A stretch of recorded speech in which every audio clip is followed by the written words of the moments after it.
What's up, guys? Jake here with JakesGotHerps, not to confuse with herpes. Herpes is nasty. In this video, I'm going to be doing an update video for the month of June. Wow, it is June, which is really hard to believe, honestly. This year has flown by, at least for me. I don't know about you guys, but, with another month, hopefully comes another installment of my reptile collection, and I'm going to try and get back on track and keep doing these videos, but, yeah, so we're going to start off this video with Eleanor, my Argentine black and white tegu, who's just chilling right there under the heat and UVB lights, and she's doing pretty well. She's looking a little hungry right now.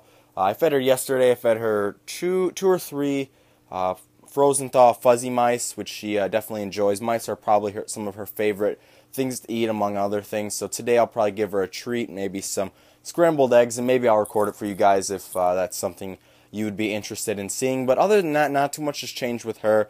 She's still a really small tegu, probably the smallest year-old tegu you'll ever see. But she's still doing all right. She's sort of handleable. She gets a little bit flighty sometimes, but after the initial getting her out of the cage, she's usually good to go, which is a good thing. So there's Eleanor. She's doing pretty well. I put a screen on the top of the cage, as you can see, just to prevent her from jumping out, because I've noticed she can jump quite high, especially when she's hungry. So that's just prevention to keep her in her cage, which is always good. And over here we have Ralph, my Goanai king snake. He's doing pretty well also. You can see him right there. Maybe I'll lift the lid off, and that'll probably get him up. You see, he's a really aggressive eater, and just by fiddling at the lid, you see he'll come out. And he's a really cool snake, definitely one of my favorites. I'm not a huge colubrid guy, as you guys probably have figured out, but I really like this snake. I've always been a fan of king snakes, and this snake in particular is really awesome. So, yeah, nothing much has changed with a lot of my animals, really. A lot of my cages are basically the same. They're all clean for the collection update, but other than that, I mean, they're all give or take the same. And now I'm just taking you off the tripod to give you a little closer look. And there's Ralph. He's still doing pretty well. Next, we'll move on over here to my Jungle Diamond Carpet Python Cross. I don't know if you guys have seen this guy in a collection update yet, but here he is. Here's this cage. I put some reptile bark and some plants and stuff in it just to make it look a little bit nicer, although he doesn't really fit in the hide because he's a pretty big snake, but he's doing pretty well. He's got some good color. I mean, he's not the brightest of all jungles, but he's also not an adult yet.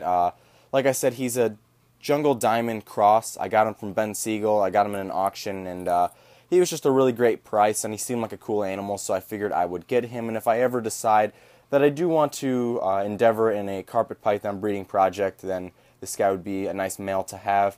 I still haven't come up with a great name for him yet, but yeah, he's doing pretty well. Also, he's a really good eater, unlike my other carpet python that only eats live. This guy eats frozen thaw, small rats all the time. He can't really get enough of them. So there he is. Should put the lid back. He's in a 41 quart Sterilite tub. I think he fits pretty well in it for now, so I'm not too worried about that. In this little 5.5 gallon, or maybe this is a 2.5 gallon aquarium, I'm not too sure, I have a little firebelly newt. Doesn't really do a whole lot. He eats a lot of bloodworms, though. He's a ravenous eater for a tiny little newt, and I can't really focus on him too well because he's so small. If I go back a little bit, yeah, you really can't see him too well. He's the black dot, though, on the brown blob. He's the black blob on the brown blob, so that's cool. Nothing much has really changed with him. In here is my rough green snake. I can't really see him. I'm definitely getting ready to redo his enclosure. I do a lot of my enclosures over every once in a while, and this one's definitely ready for an update. Reason being, I'm decent at keeping reptiles, I guess, but I guess that's up to your opinion. But I'm decent at keeping reptiles, but a botanist, I am not. I'm not good with plants at all. I water them, they still die, and my light burn out, of course, so that's never good. And I think actually right here, that green little sliver right there, that's his tail. Right, hold on, I can't even find it on the camera. Right here, this green sliver right there, that's his tail, next to the other green sliver. I know. Rough green snakes are very well adapted to camouflage, so that's a thing, I guess. But yeah, that's his cage. Nothing too spectacular. If this iPhone would ever decide to focus, that would be lovely. There we go. Alright, so in here are my firebelly toads. I have two. There's one right there. That's the darker of the two, although I have noticed they change color quite frequently. And I think the other one's back here. Let's take a look. We're going upside... Oh, never mind, he moved. Alright, well, and then there's the other one. I guess that works out. That's the brighter of the two. Typically the brighter of the two. Like I said, they do change color quite a bit. Nothing's really going on with these guys except their filter broke, which is great. That seems to be the update, you know, the tendency for this update is things are just breaking. I don't know why. Things just don't like me. But things are breaking, which is cool, I guess. And now there's another firebelly too. Nothing too different with them. 20-gallon cage, and I just noticed because I'm getting to that part of the room, unfortunately, due to unfortunate circumstances, I no longer have my rainbow boa or my blood python, which is very, very saddening to me. I can give you guys more details on those two, on what happened to those two later on if you guys would like, but I guess I'll just keep going with the update. In here, we have my Crested Gecko. I've been handling this guy a lot more as of late, and you know, he's a cool little guy. Up there. How am I going to do this? Well, we can turn this light over. And there we go.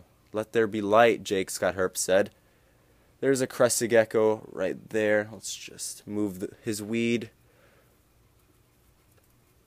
Don't let anybody see that because I'm in Michigan. Not legal yet. But yeah, there's my Crested Gecko. Nothing too different with him. Still an awful eater on...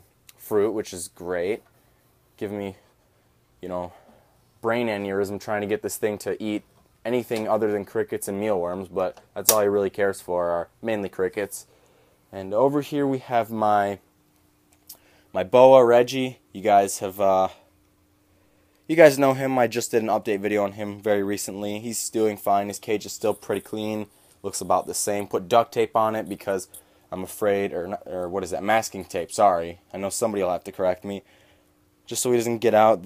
The top of the tank's really ghetto, because the lid doesn't fit on it right, so we got the cinder blocks and the masking tape, so that's cool. But there's Reggie, still doing really well. Not much has really changed with this guy, but he's a great snake, nonetheless. Down here, right back here, where there isn't any light, let's see what we can do.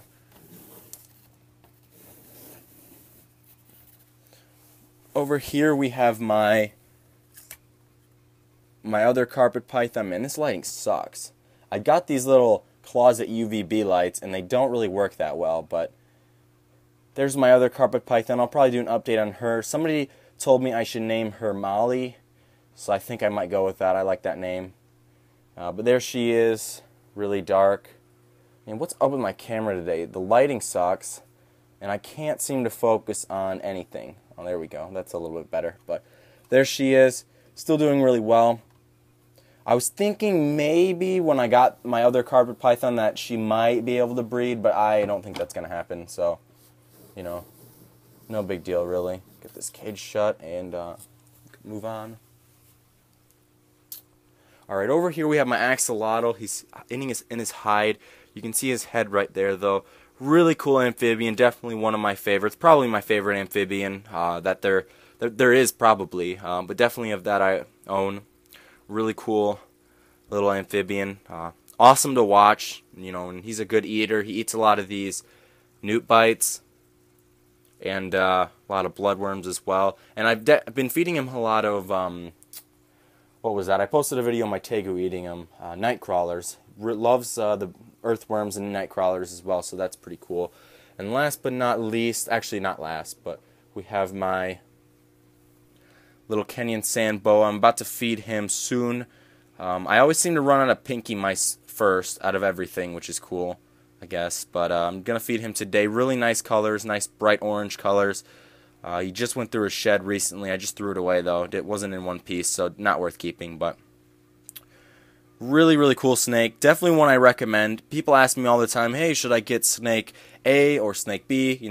Whichever snake should I get? And I always recommend Kenyan Sambos. They're really cool, although they're not the best for just viewing purposes, because they spend a lot of time hiding, but they are a very cool snake nonetheless. And I'm going to be doing another video. I did a video a while back that got a lot of views, a lot of feedback. That was on what reptiles make good pets. And now I'm going to do another one that's going to be like what reptiles make good intermediate pets and maybe advanced pets as well.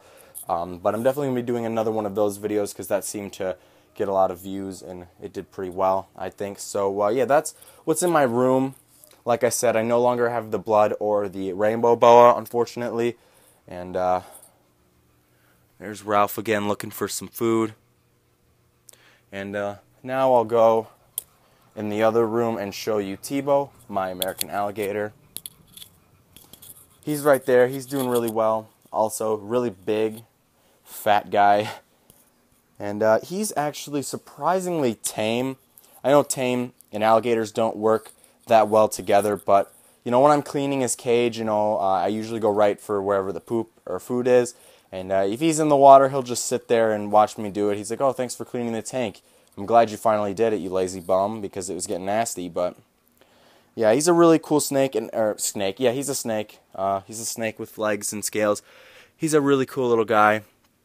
But yeah, he's doing pretty well, and his tank's the same 6x4 glass or acrylic aquarium, and he breaks a lot of his heaters. As you can see, there's no heater in there, but our air conditioning broke like a day ago, so now it's really hot down here, and he doesn't even need it for his water, which I think he enjoys, and we also enjoy it because he breaks pretty much everything you put in there because he's a destructive little guy. But he's really cool, and maybe we'll feed him for you guys. Why not? That's always fun. And he eats Missouri crocodilian diet. That's probably one of the most frequently asked questions I get, is what do I feed him? Because I don't feed him a typical diet of like chicken. Wouldn't you know it, right as I put the food in, my camera or my phone runs out of memory, which is cool, so I guess we'll just have to feed him more. Why not? He's a grown alligator. He can eat plenty. But like I was saying, my number one most asked question I typically get is what do I feed him? Because I do not feed him a typical diet of rodents and chicken and things like that. I feed him Missouri crocodilian diet, which I can't argue with the results. He's a very healthy alligator. People say that it's not good for them. It won't, you know, help them grow, but you know, he's growing at the fairly average rate for an American alligator, so I'm not going to argue with the results that I have, and it's pretty much the end of the update. I have the geckos upstairs, but I'll be doing a separate update for them a little bit later. And thank you guys for watching this video. Stay tuned for more videos this month of July. I'm going to be doing a lot more videos. I'll have a lot more time to do so. So thank you guys for watching, and I will see you guys later. Peace.